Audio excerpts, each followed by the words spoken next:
공경하는 마음으로, 공정한 기준으로 장기 요양 노인의 손과 발이 되겠습니다. 혼자서는 힘든 일, 누군가의 도움이 절실한 일, 노인 장기 요양보험이 대신하겠습니다. 장기 요양 노인의 손과 발이 되어드릴 노인 장기 요양보험.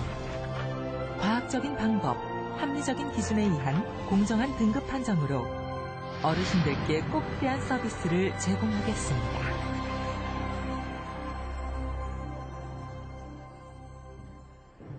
안녕하세요. 국민건강보험공단 홍보대사 오상진입니다. 2008년 7월 1일부터 시행되는 노인 장기 요양보험, 많이들 알고 계시죠? 노인 장기 요양보험은 장기 요양 중인 어르신들께 신체 활동, 가사 활동 지원 등의 서비스를 제공해 드리는 제도인데요. 장기 요양보험의 혜택을 받으시려면 등급 판정을 통해 노인 장기 요양보험의 대상자가 되는지 확인하는 절차를 거쳐야 합니다.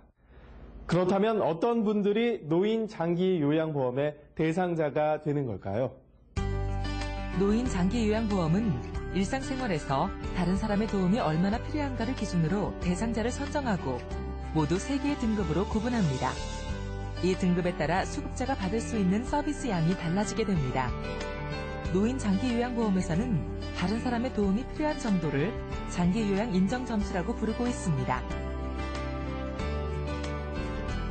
가장 높은 1등급은 장기 요양 인정 점수가 95점 이상으로 하루 종일 침대에 누워 지내야 하거나 중증 치매 등으로 일상생활에 대한 판단 기능이 거의 없어서 다른 사람의 도움이 전적으로 필요한 경우입니다. 2등급은 장기 요양 인정 점수가 75점 이상 95점 미만으로 혼자 이동이 불가능해서 주로 앉아서 생활하시거나 치매 등으로 배회, 폭언, 폭행 등의 문제 행동이 자주 나타나 반복적인 지시와 관찰이 필요한 경우입니다. 장기 요양 인정 점수가 55점 이상, 75점 미만인 사람은 3등급으로 판정되는데 지팡이, 보행 보조기 등을 이용해 실내 이동이 가능하고 옷 입기, 세수 등은 보호자의 도움을 받아 어느 정도 수행이 가능하지만 치매 등으로 인지력이 떨어져서 혼자 외출은 할 수 없는 경우입니다. 자, 다음의 두 경우를 비교해보세요. 허기인 할머니. 중증 치매지만 자유롭게 움직일 수 있고 다른 질병은 없습니다. 그러나 자꾸 밖으로 나가서 길을 잃어버리고 세수나 식사도 스스로 하지 않아 보호자가 모두 해드려야 하는 분입니다. 권영재 할아버지. 당뇨와 협심증을 앓아오시다가 최근에 뇌출혈 발병으로 휠체어로 이동합니다. 하지만 세수나 식사는 혼자 할 수 있는 분이죠. 두 분 중 더 높은 등급을 받게 되는 분은 누구일까요? 두 분 중에 더 높은 등급을 받으실 분은 바로 이분입니다. 질병이 중한 정도로 따지자면 권영재 할아버지께서 더 중하시지만 지금 현재 서비스 시간이 더 많이 필요한 것은 허기인 할머니시기 때문이죠. 등급 판정상 중요한 것은 바로 다른 사람의 도움이 필요한 시간입니다. 그렇다면 노인 장기 요양보험의 절차와 등급 판정의 기준은 어떻게 될까요? 노인 장기 요양보험을 신청하기 위해서는 국민건강보험공단 지사 노인 장기 요양보험 운영센터, 시군구 읍면사무소, 동주민센터에 신청서를 제출하면 되는데 가족이나 이웃 등이 대리인으로서 신청할 경우에는 신분증을 지참해야 하죠. 노인 장기 요양보험의 등급 판정은 2단계에 걸쳐 진행됩니다. 첫 번째로 장기 요양 신청서를 제출하면 공단 직원 중 간호사, 사회복지사, 물리치료사 분들이 방문해서 장기 요양 인정 조사표에 적힌 52개 항목을 직접 어르신과 가족과의 면담을 통해 조사합니다. 두 번째 단계는 조사한 내용과 의사소견서, 그리고 신청하신 분의 개인적 특성 등을 종합하여 등급판정위원회에서 최종 심의를 하는데 등급판정위원은 의료보건복지 분야에 학식과 경험이 있는 의사 또는 한의사, 간호사, 사회복지사 등으로 구성되어 있습니다.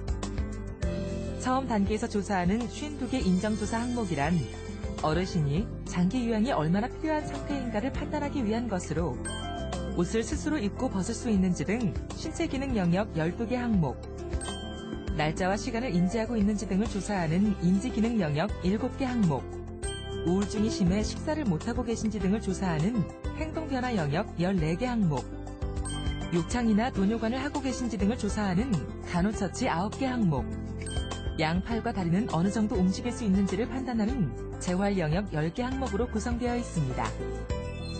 이 항목들은 정신과, 재활의학과, 노인학 등의 전문가와 시설 종사자들이 참가하여 개발하고 3차례의 시범 사업을 거쳐 완성했습니다.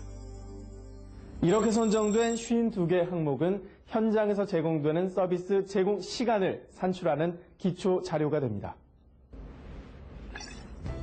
서비스 제공 시간을 파악하기 위해서는 먼저 실제로 현장에서 제공되는 서비스를 체계적으로 파악해서 그 내용을 294개로 코드화합니다.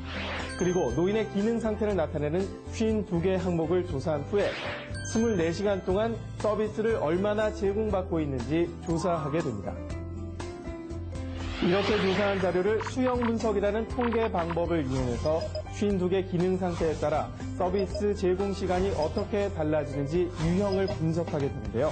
이것이 바로 등급 판정의 도구입니다. 결국 52개 항목 조사 결과를 등급 판정 도구에 대입하면 얼만큼 서비스 시간이 필요한지 알 수 있게 되고 그것이 바로 장기 요양 인정 점수가 됩니다. 그렇다면 장기 요양 인정 점수는 어떻게 산출하는 걸까요? 이런 수용도는 최종적으로 8개 서비스에 대하여 우리가 고려를 했고 그 8개 서비스라는 건 세수나 목욕하는 청결의 문제나 식사하는 문제, 또 배설하는 문제, 또는 치매와 관련되는 요양, 또 간접 지원, 또 간호치료라든지 재활 이런 등과 관련되는 각각 서비스에 대하여 각각의 점수를 통계적 분석을 통해서 산출해내고 이들 점수를 합산하여 한 노인에 대한 최종 요양 인정 점수가 만들어지는 것입니다. 이렇게 체계적인 산출 방식과 오랜 검증을 거친 만큼 등급 판정 도구는 높은 정확도를 자랑합니다. 하지만 이러한 과정만으로 등급이 결정되는 것은 아닙니다. 방문조사 결과 이후 필요에 따라 의사소견서를 제출하게 되고 의사, 간호사, 사회복지사 등 노인 분야 전문가들로 구성된 등급판정위원회에서 최종적인 등급을 결정합니다. 즉, 개인별 서비스 시간에 영향을 미치는 심신상태 특성, 의사소견서 내용 등을 고려하여 방문조사 결과에 의한 장기 요양 인정 점수를 보완, 수정하는데요. 이런 과정을 거쳐 등급을 최종 판정하는 거죠. 여기서 중요한 것은 기능 상태의 객관적인 사실을 근거로 등급 판정을 하고 경제력이나 수발 상황 등의 다른 요인은 배제됩니다. 이렇게 한번 생각해 보세요. 기성복을 구입할 때 자신에게 맞는 사이즈를 우선 구입하고 구입한 후에는 자신의 팔 길이, 다리 길이에 맞게 수선에 들어가게 되는데 등급 판정도 이와 비슷합니다.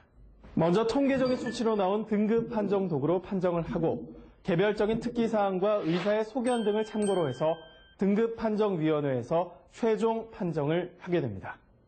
노인장기요양보험 등급 판정, 이제 좀 이해가 되시나요? 아직 궁금한 점이 남아있다면 일문일답을 통해 그 궁금증을 해소해 보시죠. 요양인정 점수는 52개 항목을 조사한다고 하는데 그럼 52개 항목만 서비스 된다는 말씀인가요? 아닙니다. 이 기능 상태를 평가하는 거하고 그 서비스 연결은 반드시 같은 것은 아닙니다. 다만 52개 항목으로 노인이 얼마나 보다 더 중요한 장기요양 욕구를 가지고 있는가를 선별하는 것으로 도구가 만들어졌습니다. 의사들도 치매 진단이 힘들다고 하는데 공단 직원이 어떻게 하겠어요? 방문조사할 때 정확한 치매 진단도 하는 겁니까? 그렇지 않습니다. 방문조사를 통해서 치매를 진단내리는 것이 아닙니다. 저희가 사용하는 평가도구는 치매라든지 어떤 질병을 진단내리는 것이 아니라 그 어르신이 얼마나 요양 서비스가 필요한지를 판정하는 도구입니다. 이 자료를 가지고 컴퓨터를 이용해서 등급을 판정하게 됩니다. 1등급 노인이 장기 요양 인정 점수가 95점 이상이라는데 완전 와상 노인이 하루에 필요로 하는 서비스 시간이 95분이라는 건가요? 아닙니다. 95점이라는 것은 노인한테 필요한 수발 부담을 나타내는 상대적인 지표입니다. 즉 85점이나 75점보다 더 많은 수발 부담이 필요하다는 것을